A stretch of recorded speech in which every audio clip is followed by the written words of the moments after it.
The next thing I want to talk about the trade. I'm a fully believer of free trade and globalized trade. And I think when trade stops, war starts. So trade is not buy things. Trade is appreciation of the culture of the other side. How can you stop trade? People are moving very fast. There's one thing for sure, a lot of jobs will be taken away because of the artificial intelligence, because of the robots. Don't worry about that. People say, artificial intelligence is going to control, machine is going to control human being. Trust me, human being will never be controlled by machines. We invented the trains and the cars. At that time, we all worry about these cars and trains, electricity. But finally, human being can control that. And I want to tell you that artificial intelligence is going to create a lot of new jobs. But the next 10 years, it's going to be trouble. And I want to say that manufacturing is not going to create a lot of jobs, because most of the manufacturing were produced by artificial intelligence robots.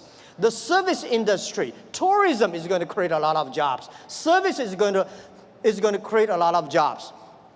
But when people don't have jobs, what are people going to do? So a lot of people worry, what are they going to do? I tell you, at that time, most of people will only work 4 hours a day and 3 days a week. But how can we surviving? I tell you, even if you work 4 hours a day, 3 days a week, you will still be very busy. My grandfather working 16 hours a day in the farm. He said, I'm very busy. We work 8 hours a day, 5 days a week. We think we are very busy. So I tell you, when you only work 4 hours a day, 3 days a week, you will be very busy. You will travel all around. You will always mobile. You will always on the car, because normally we only visit 30 cities in our life. 10, 20 years later, you will visit 300 cities in your life. So you're always on the way. When you're always on the way, you are always mobile. When you're all mobile, how can you stop globalization? It's impossible. People love to trade. So remember one thing, the way trading, the formality of trading is completely changed. Normally, small business, big companies go to the trade shows. We small business, we don't have a budget. We cannot get the visas. We cannot have the time to go to the trade shows. The best trade shows is online. In the future, it's not e-commerce, it's e-business. In the future, there will be no made in China, made in America, made in Canada. In the future, most of the products made in internet. You may design here and sell there and assembly here. So all the things next 10, 20 years, the way we do business is totally different. So get ready for that. So the distance is no longer be issues. Think about it. The questions we got 15 years ago when we do e-commerce in China, people say, how can you deliver things from Beijing to Shanghai in 5 days? How expensive? What's the cost of delivery? Today, we can deliver Beijing to Shanghai, like 3 or 4 hours. Within 24 hours, most of the cities in China will be covered. Most of big cities, half an hour will be covered. Our vision is that in next 10 years, most of the countries in the world will be 72 hours. So distance is no longer the issue. Sell things from Toronto to Chicago, there's no difference between Toronto to Chicago and Toronto to Shanghai. Everything will be delivered within 72 hours. Because of the new supply chains, things could be even more efficient. Things could be much more cost effective. So this is what we believe the future. This is what we believe internet, e-payment, logistic systems, data is going to change the whole world.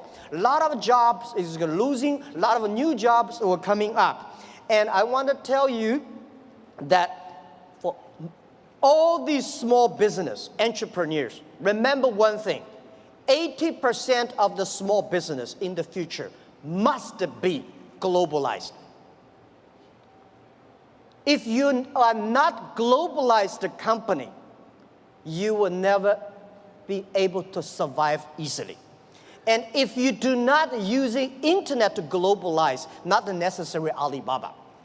If you do not using internet to globalize your business, you will not have a chance. If you do not know C2B, because last century manufacturing is about a B2C. In the future, it's got a C2B, consumer to business. So all the model is going to change. Every small business, all the young people here, think globally, think big.